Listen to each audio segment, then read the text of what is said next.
From its tabletop origins in 1988 to its acclaimed video game and anime releases in the 2020s, for nearly 40 years now, the gritty world of Mike Pondsmith's Cyberpunk has captivated a massive audience worldwide with its technological fantasy and rebellious themes. Today, chooms, we're going to take a dive into the newest way to become a legend in Night City, the Cyberpunk trading card game from Weirdco Games. Whether you side with the edge-running punks or those dirty corpo goons, this brain dance for your tabletop will let you call upon the iconic characters, tech, and moments from all across the franchise's long history as you compete to score gigs, earn rep, and rule Night City. And in this video, I'm going to teach you everything you need to know in order to play it. I'm Dan with Main Deck, and this is the ultimate how to play Cyberpunk TCG.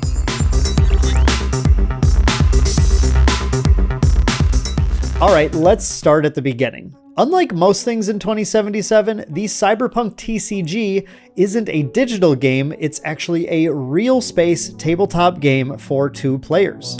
Each player brings to the game their own deck of 40 to 50 cards built from the spoils of their Cyberpunk booster packs, plus the 3 unique legend cards that they built their deck around, iconic characters with powerful abilities that you can access in every game. And in a very unique throwback to the game's RPG roots, both players will also need their own set of 6 dice with different side amounts. A 4-sided die, a 6-sided die, an 8-sided die, a 10-sided die, a 12-sided die, and a 20-sided die.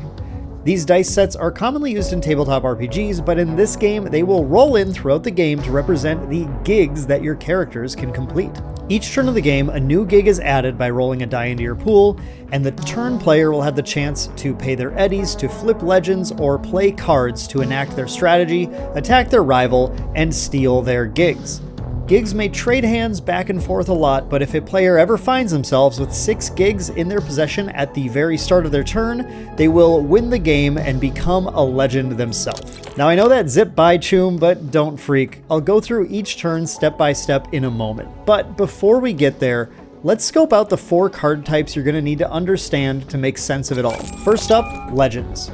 Your deck will always have 3 different legend cards, and these represent the most well-known characters in the franchise who are leading your crew. They have a name and a subtitle here, with the card type indicated in the corner, and tags down here that will matter when they're referenced. This is the Eurodollar or Eddy symbol, which indicates that these can be used to gain eddies, the game's core resource. This symbol underneath the type is the legend's RAM value, a core piece of deck building.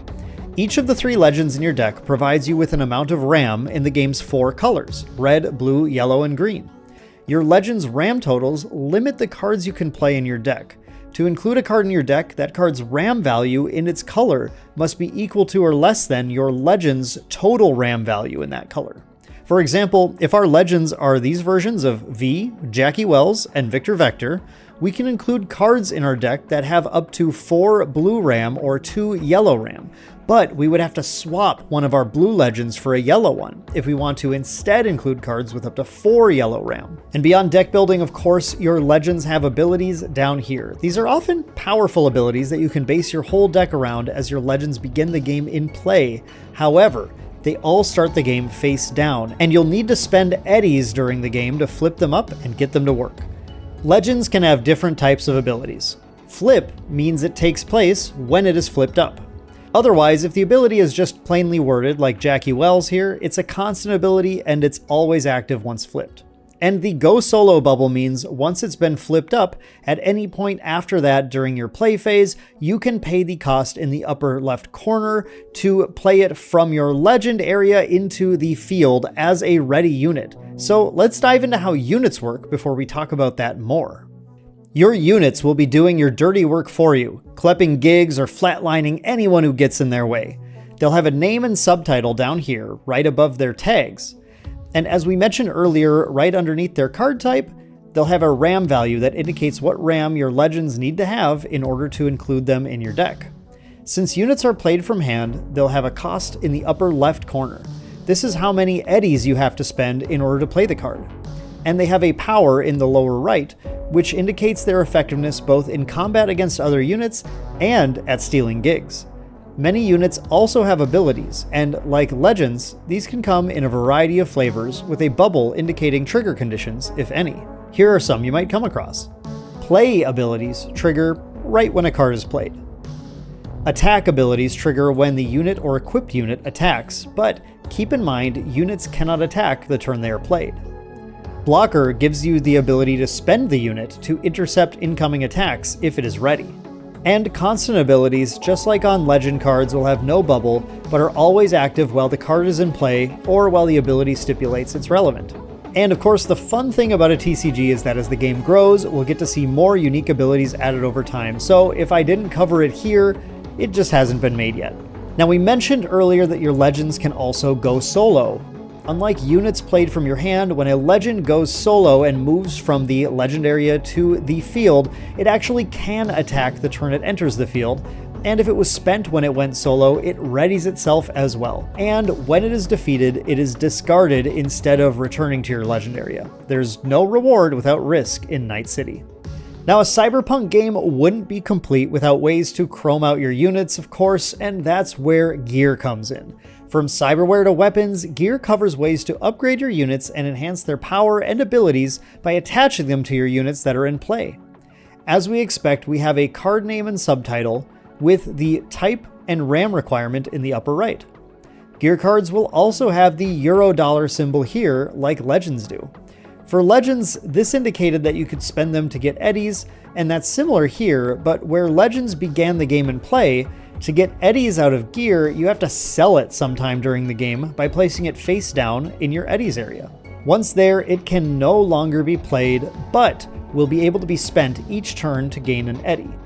As for actually playing the gear, you'll see that right here under the tags, you'll have instructions for how to equip it.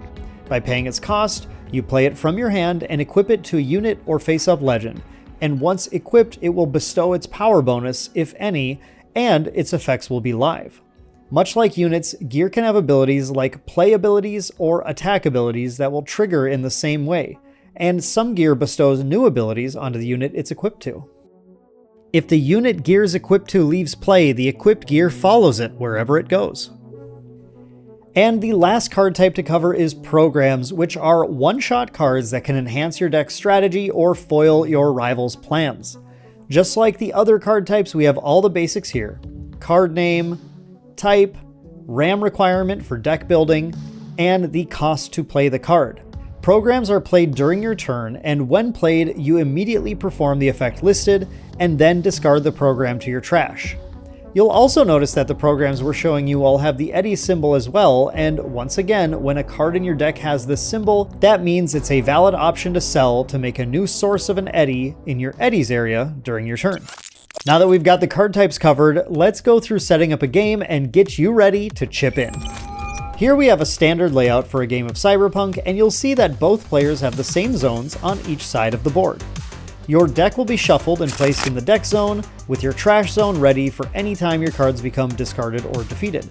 On the left, the fixer zone is where those 6 dice we mentioned earlier will start, but as they get rolled and become gigs, they'll move to your friendly gigs. Your 3 legends will go in the legend zone, with the Eddy zone right next door, as all of these cards can be spent to pay for your cards. And finally, the field is where your units will go, as well as any gear that attaches to them. Now to get ready to start a game, follow these steps in order. Shuffle in place. Shuffle your 3 legends and place them face down in the legends area. These will remain randomized until they become flipped up. No peeking. Then shuffle your deck and place it in the deck zone. Choose play order. Randomly determine which player will go first. Both players begin the game with all of their legends spent, with the player taking the first turn only readying one of them during their first ready phase. Draw. Both players draw a 6-card opening hand. Mulligan chance. Each player has the option to shuffle their 6-card hand back into their deck and draw a new 6-card hand, one time. Alright, with the game set up, our gear's green, let's burn rubber and begin. Each player gets their own turn in Cyberpunk TCG, and your turn moves through 3 phases: the ready phase, the play phase, and the attack phase. Let's step through each of them to see how a whole turn works. Before we begin each turn, however, we have one simple check to do. Do we have 6 gigs in our friendly gigs area? Well, no, we have none as we start the game, but if you ever do have 6 gigs in your friendly gig area before you do anything on your turn, as long as the game is not in overtime, you will win the game. We'll check at the start of each turn, but for now, since we don't, back to the normal turn sequence. Ready phase. The ready phase has 3 simple steps that are performed in order. First, draw a card from your deck into your hand. Next, gain a gig. That means choose any die in your fixer area and roll it. Place the die, maintaining the number it rolled, into your friendly gigs area. The only exception is you cannot roll the 20-sided die until it is the last die remaining in your fixer area. The die you chose and rolled represents a gig your crew has completed in Night City, and its value is kind of like how legendary that gig was. The sum of the values of all your friendly gigs is your street cred, and various card effects will reference your street cred. It can be strategic to hold on to bigger dice for a key turn when a higher number might turn on certain abilities before you risk losing the gig to your rival. Finally, ready spent cards. Turn all spent or sideways cards you control, including legends, eddies, and units, to their vertical or ready positions. The only exception is the player taking the first turn of the game will not ready 2 spent legends. Play phase. In the play phase, you have 3 actions you can perform, but these can be done in any order you like, and they are all optional every turn. Sell for Eddy. Get some scratch, choom. Once during your turn, you can reveal a card from your hand to your rival that has an Eddy symbol on it. Then place it face down in your Eddy's area, ready. That card may now be spent to pay 1 towards any cost. Note that the rest of the card that you used, color, cost, etc., none of that matters once it becomes an Eddy, it simply spends for 1. You'll get to ready it each turn, so don't be afraid to use it. This action is pretty important to do as your best cards in your deck will cost more, so you'll often want to sell a card every turn, at least for most of the game. Call a legend. These face-down legend cards can be spent every turn to pay costs, but you can also spend 2 eddies to flip one of them up during your play phase, once per turn. Remember that these are randomized and face-down, so you can't peek at them before you flip them, but certain card effects will let you scan to find the one you want. You may be spending your legends themselves to pay this cost, and when you do, the flipped legend maintains its orientation, so if it was spent that turn, it remains spent after flipping. Whether spent or ready though, any flip effects will immediately trigger and be used, and any constant effects or other effects are now active. Play cards. Finally, you can spend your eddies, from legends or cards you've sold, to play cards from your hand, or use a go solo ability on a face-up legend you control. Units played this way enter the field, but they cannot attack the turn they enter the field. Gear is equipped to a valid target, and programs resolve their effects and are discarded. When you make a legend go solo, it enters the field ready even if it was spent already that turn, including to pay its own go solo cost. And your legend is so legendary, it can even attack the turn it enters the field. You can play any number of cards during your play phase as long as you can pay their costs. Attack phase. Finally, the attack phase is where your ready units can rumble. Remember, units that were played this phase cannot attack normally, but legends that go solo can. Some certain other abilities, however, may help units bend the rules of time a bit and attack even if they just entered play. Attacks are performed one at a time. Choose a valid unit that can attack, and choose whether it attacks your rival or one of their spent units. The exact resolution sequence depends a bit on the target, so let's go through one at a time. If your unit attacks your rival, they'll have a chance to steal 1 or more gigs. To resolve the attack, spend your unit to attack with it, then resolve any attack abilities of the attacking unit. Next, your rival may choose to spend a ready unit with the blocker keyword to block the attack. If the attack is blocked, resolve it as if the blocking unit was attacked instead of the rival. If they haven't already done so this turn, the rival may also choose to spend 2 eddies to flip one of their legends at this time, resolving any flip abilities if they have them. Some flip abilities may affect combat, so beware of traps when rushing in. If the attack went unblocked and the attacker survived, you now get to choose a gig from your rival's gig area and move it to your friendly gig area. You'll also steal an additional gig for every 10 power your unit has, so 2 gigs at 10 or more power, 3 gigs at 20 or more power, and so on. If your unit attacks your rival's spent unit, or if it's blocked, resolve it as follows. Spend your unit to attack with it, then resolve any attack abilities of the attacking unit. Your rival may then choose to spend a ready blocker to redirect the attack to the blocker, and resolve any relevant abilities of the defending unit. Then, if they haven't already done so this turn, the rival may also choose to spend 2 eddies to flip one of their legends, resolving any flip abilities if they have them. Now, compare the power of each unit. The higher power unit defeats the lower power unit. If they're equal, both are defeated. Finally, discard all defeated units and any gear attached to them. Once you've completed any attacks you want to perform, your turn is over. Your rival will take the next turn, starting at the top, with checking for victory. Players will continue taking turns back and forth, and with each turn, a new gig die will get rolled into the game, ending with each player's 20-sided die. If neither player has managed to hold 6 gigs at the start of their turn during this time, after each player rolls their 20-sided die into their gigs, each player has 1 additional regular turn to achieve victory. But once both players have completed their extra turn, the game enters into overtime. In overtime, the game will be immediately won the moment any player has broken the stalemate and acquired the majority, that is, 7 or more, of the gigs. No more waiting for the start of the turn. Just like life in Night City, every game of Cyberpunk TCG has a time limit, so don't be afraid to live fast, die young, and become a legend. Well, chooms, that's the whole data drop, everything you need to know to begin making your mark in Night City.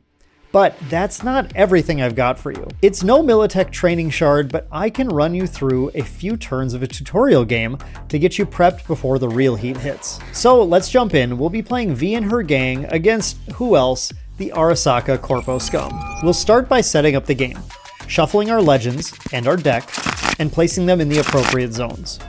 We'll roll a die, and luck is on our side for once. We'll get the first turn of the game. That will put time on our side, but we'll only get to ready one of our legends on the first turn. Still, let's see if we can flatline these Saka gonks quick. We each draw our opening hand of 6 cards, and no, that won't do. Look at this. None of our cards have the Eddy tag, so we might not be able to sell anything on the first turn. To be safe, let's take our 1 free mulligan and shuffle this hand back in to draw a new 6. Of course, looks like Corpo's got plenty of money and power. They kept their opener. But no worries, our new opening hand is much nicer. Alright, so it's our first turn. We'll draw a card, then we get to hit the fixer to roll a gig into our friendly gig pool. We'll play it safe and build up. This D4 means it can't roll high, but there's less risk if it gets stolen. We roll it and get a 2, so that's 1 gig for us, and our street cred is currently 2. As we're taking the first turn, we only ready 1 legend and move right on to our play phase. The first thing I want to do is sell this Reboot Optics program. It's not useful right now, but will give us a new Eddy to work with every turn. We reveal it to the rival and then place it face down and ready into our Eddies.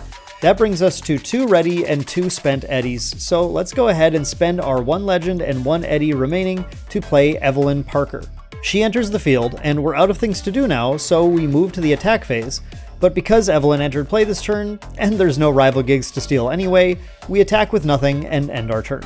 Saka goes next, and they run through their ready phase by drawing a card, rolling their D6 into their gigs, they rolled a 5, and readying their legends. In the play phase, they will show us an industrial assembly, which they're going to sell to gain another Eddy source as well. With their resource advantage going second, they spend all 3 legends and their Eddy to play Goro Takamura. Oof, he could be a problem. But once again, he entered play this turn, so no attacks are available for the Corpos, and their turn is over. It's our second turn now, and we first confirm, yep, we still don't have 6 gigs, so we don't win yet. We'll draw a new card, then roll a new gig in. Let's keep our slow and steady pace and roll our D6. We got a 1, so nothing exciting. That goes to our friendly gigs and puts us at a total of 3 street cred. Now we get to ready all of our cards and roll out. In our play phase, we definitely have a few options. Let's start by selling our mandibular upgrade so we have 5 Eddies to work with this turn. I think what we'll try doing is spending all 5 Eddies on our flathead. This is a solid unit that becomes unblockable when we have enough street cred, so it should give us a nice threat to rely on. In our attack phase, let's make use of Evelyn and clep a quick gig. We can spend her to attack our rival. Because Goro Takamura does not have the blocker ability, our rival will have to take that hit, and we can take their D6. That brings our street cred up to 8 with 3 gigs, halfway to victory already. On to Saka's turn 2, and with no gigs at the start, they aren't close to winning the game.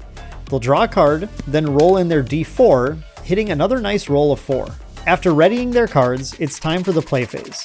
They begin by revealing a Satori, Sword of Saburo, to sell, bringing them up to 5 eddies as well. Noting Goro's ability, the next thing they decide to do is flip one of their legends. Remember, they don't know which one is which, and they haven't used any abilities to look at them. But they spend 2 eddies and choose to flip one of the spent legends, revealing Saburo Arasaka. Now that this legend is face up, Arasaka tagged units like Goro get an additional +1 power while attacking. And it looks like that made their decision for them. Had they hit a different legend, their play might have looked different, but now they'll choose to use their remaining eddies to deck Goro out. One eddy gets spent to equip a Mantis Blades gear on him, and then the next 2 get spent to give him another Satori. Looks like they had 2 copies in hand. They move to the attack phase where Goro gets pretty scary. They could choose to attack our Evelyn, but when Goro attacks, he'll have 5 base power, 3 more from his gear, and then an additional +1 on their turn with 1 face-up legend, and +1 from the Saburo legend ability for 10 power. At 10 power, Goro is able to collect 2 gigs when he connects, and with no blockers available, his direct attack lets the Corpos take back their d6 and our d4, instantly swapping the tug-of-war back into their favor. However, there is a silver lining. Because they didn't attack her, our Evelyn was spent when Goro stole those gigs, so her ability lets us draw a card. Going into our 3rd turn now, and we definitely can't win if that Goro keeps stealing gigs, so let's see what we can do about him. We'll draw a new card, and unfortunately, we didn't draw a sellable card, just another copy of Evelyn. Let's choose to roll on our d8 this turn, and we get a 7, not bad, bringing us up to 8 street cred again. We ready Evelyn and our eddies and head into the turn. Now, we don't currently have anything sellable. That's kind of a problem, but we do have a chance. Let's see if we can get lucky on a legend flip. We'll start our play phase by spending 2 eddies to flip one of our legends. Come on, come on. Yes, we got in touch with the Ripper Doc, Victor Vector, who has a flip ability that can help us find some preem gear. His flip effect immediately triggers, letting us search the top 5 cards for 2 gear with cost 2 or less. In the top 5, we find Kuroshi Optics and Dying Knight. Perfect.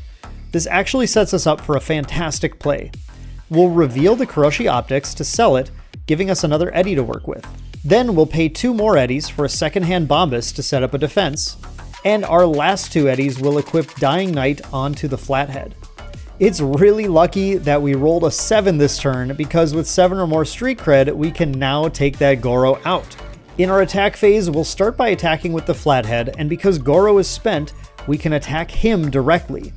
While he's currently at 8 power to our Flathead 7, at the start of the attack, Dying Knight's attack ability triggers, letting us choose a rival gear with cost 2 or less to defeat. We can choose the Mantis Blades, sending it to the trash, and bringing Goro's power down to 6, as Goro's and Saburo's effects only power him up during our rival's turn.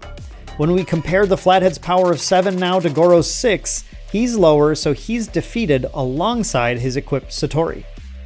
We'll add insult to injury by also attacking our rival again with Evelyn, choosing to steal back their d6, bringing our street cred up to 13 and putting us in a commanding board position. But of course, that could all change. We'll move on to Sokka's 3rd turn, where they will draw a new card, then roll their 3rd die into the pool, this time choosing their d8 as well and rolling a 3. There are now 6 gigs total in the pool, which means it's possible for the game to end if either player can steal all of them and hold them until the start of their turn. The Corpos ready their cards and move to the play phase. A copy of Corporate Surveillance is revealed and sold, and with 6 eddies, they are ready to make a play. The Swordwise Hustle is played for 3 eddies, but this isn't just any hustle. That's right, we learn it's chromed up with some Militech-grade cyberware. A Sandevistan is equipped with the other 3 eddies, bringing it up to 8 power, plus 1 more, so 9 from Saburo's legend ability. And on the turn it's played, the Sandevistan allows the hustle to attack spent units, even though the unit just entered play this turn. In the attack phase, the hustle uses its speedwear and declares an attack on our Flathead, threatening our 7 power with its 9. Thankfully though, we played a blocker last turn. We can spend the Bombus to redirect the attack to it, where it is handily defeated by the chromed out hustle while our Flathead remains safe. With no more available attacks, the turn passes back to us again. We'll begin our 4th turn by drawing a card, then rolling in our 4th die. It's between the D10 and the D12 because the D20 must always be rolled last. We'll go with the D12 and roll a nice average 6. After we ready everything, let's examine our options in the play phase. The card we drew is a program, Floret, and this has given us some different options. It's our only sellable card, so we could sell it and go to 7 resources, but it also has a strong impact on the game if we play it this turn. I think we'll choose to flip a legend first and make our decision based on which legend flips up. One of these legends is V, who has the Go Solo ability. If we reveal her, we could then sell the Floret and spend our now remaining 5 eddies to have her go solo. And because Go Solo readies the new unit and lets it attack the turn it enters, V could choose to attack into the hustle, and with equal power, both units would be defeated. Alternatively, if we flip Jackie Wells, then we can instead use 3 of our remaining 4 eddies to simply play the Floret. Let's see what happens. We pay 2 eddies and flip Jackie Wells. Well, that means no V for us this turn, and we know she's our last remaining legend. So that means we'll opt to not sell anything this turn, instead spending 3 eddies on the Floret program, which will immediately take effect and then be discarded. Its effect returns Swordwise Hustle to Sokka's hand, and that means any gear on the hustle would go to hand as well. So the problem is pushed back to tomorrow, and with only 1 eddy left and nothing to spend it on, we'll move to our attack phase. Our attack phase is pretty simple here. We've managed to clear the Sokka goons once again, so it'd be a gonk move not to klep a couple more gigs. Evelyn attacks in to take their D8, and the Flathead attacks to take their D4. This brings us up to 6 gigs, but unfortunately, we don't win yet. We've got to keep hold of these until the start of our next turn, and with no blockers in play, it would just take flipping a Go Solo legend to threaten our victory right back. But here on the cusp of victory, we'll have to end the simulation and return to real space. Well, I hope that tutorial helped prep you for life on the mean streets of Night City. We had a good back and forth in the beginning, but a few smart moves and a little luck really helped push Arasaka up against the wall. You'll have to let me know down in the comments whether or not you thought victory was going to end up going to the runners, or if Arasaka would wake up and call in max tack on us to spoil our fun. With everything we covered in this video, you should now be fully prepared to dive into the full game of the official Cyberpunk TCG. That said, if you have any questions at all, please feel free to leave them down in the comments, where I will also pin a comment with an FAQ of the most frequently asked questions, as well as anything I found I might have needed to correct or clarify from the video. I'll see you down there, but before I go, I want to thank Weird Code Games for sponsoring this video, and you for watching it. If you want more Cyberpunk TCG content, make sure to subscribe. Hope you enjoyed it, and we'll see you in the next one, chooms.